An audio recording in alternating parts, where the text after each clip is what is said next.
কাফের হলো তারা যারা ঈসা আলাইহিস সালাতু ওয়াস সালামকে আল্লাহ মনে করত। নাউযুবিল্লাহ, বলেন সকলেই জোরে বলেন নাউযুবিল্লাহ।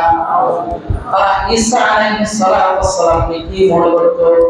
আল্লাহ মনে করত, খোদা মনে করত। আবার কেউ কেউ ঈসা পয়গম্বরকে আল্লাহ তাআলার সন্তান মনে করত। অথচ ঈসা পয়গম্বর বলেন ওয়াকালাল মাসীহু ইয়া বানী ইসরাঈল, ঈসা আলাইহিস সালাতু ওয়াস সালাম তার সম্প্রদায়কে বলেছিলেন, হে আমার বনী ইসরাইলের সম্প্রদায়, উ'বুদুল্লাহ, তোমরা ওই আল্লাহর ইবাদত করো, রব্বি ওয়া রব্বাকুম, যিনি আমার রব, যিনি তোমাদের রব। ঈসা পয়গম্বর এটা বুঝাইতে চাইলেন যে তোমাদের রব, তোমাদের খোদা আমি নই, বরং তোমরা তার ইবাদত করো যিনি আমার রব, যিনি তোমাদের রব।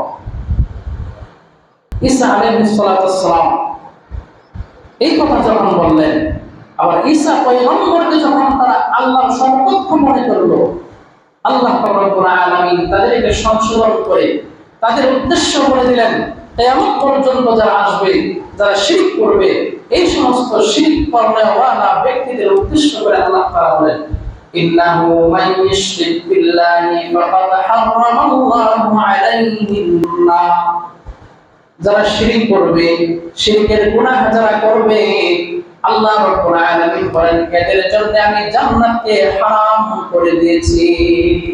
নাউযুবিল্লাহ, যারা শিরক করবে, এই শিরক করনে ওয়ালা ব্যক্তিদের জন্য আল্লাহ তাআলা জান্নাতকে কি করেছেন? হারাম করে দিয়েছেন। আল্লাহ তাআলা বলেন ওয়াহুন্নার, এদের আশ্রয়স্থল, এদের ঠিকানা হবে জাহান্নাম। ওয়ামা লিয-যালিমিনা মিন আনসার,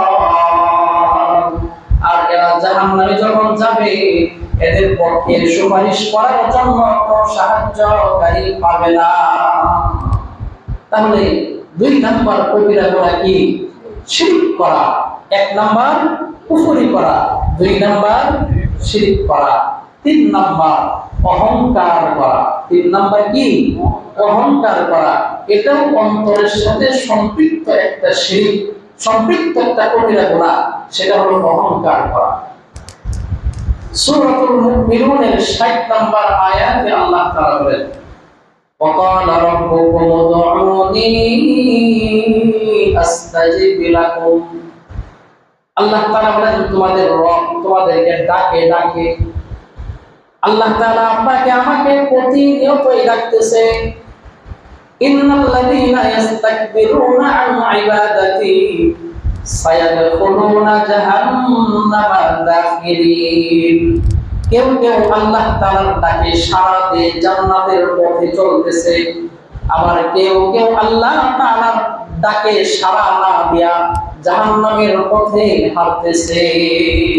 যারা আল্লাহ তাআলার ডাকে সাড়া দেয় এরা হলো আল্লাহ পাক রব্বুল আলামিনের খাস বান্দা, এরা হলো আল্লাহ পাক রব্বুল আলামিনের আদবওয়ালা বান্দা।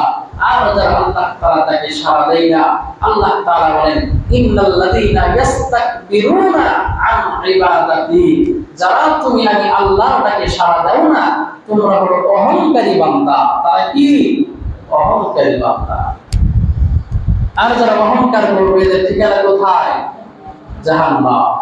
এইজন্য আল্লাহ রাব্বুল আলামিন আমাদেরকে অহংকার থেকে বাঁচার তৌফিক দান করুন, বলেন আমিন। অহংকার বলতে আমরা অনেকেই জানি নিজেকে বড় মনে করা, কাউকে তুচ্ছ তাচ্ছিল্য করা, হ্যাঁ, অনেকের চাইতে নিজেকে উত্তম মনে করা। কিন্তু এই বিষয়টা আমরা অনেকেই জানি না। অহংকারের আরেকটা সংজ্ঞা হলো আল্লাহ তাআলার ইবাদত থেকে মুখ ফিরিয়ে নেওয়া, এটাও এক ধরনের অহংকার। কেমন জানি মনে হয় আল্লাহ তাআলা বলতেছেন, রাব্বুকুম উদউনি আস্তাজিব লাকুম, তোমরা আমাকে ডাকো, তোমরা আমার কাছে চাও, যা চাইবা আমি আল্লাহ রাব্বুল আলামিন তোমাদেরকে তাই দিয়ে দেব। এখন যারা চাই না, যারা আল্লাহকে ডাকে না, এরা কেমন যেন মনে করে আল্লাহ আমাকে কি দিবে, আল্লাহ দেওয়ার আমার প্রয়োজন নাই, আমার মতে আমি চলি না। এই জন্যই যারা আল্লাহ তাআলার ডাকে সাড়া দেয় না, আল্লাহর কাছে যারা চাই না, আল্লাহ তাআলা বলেন এরাই অহংকারী।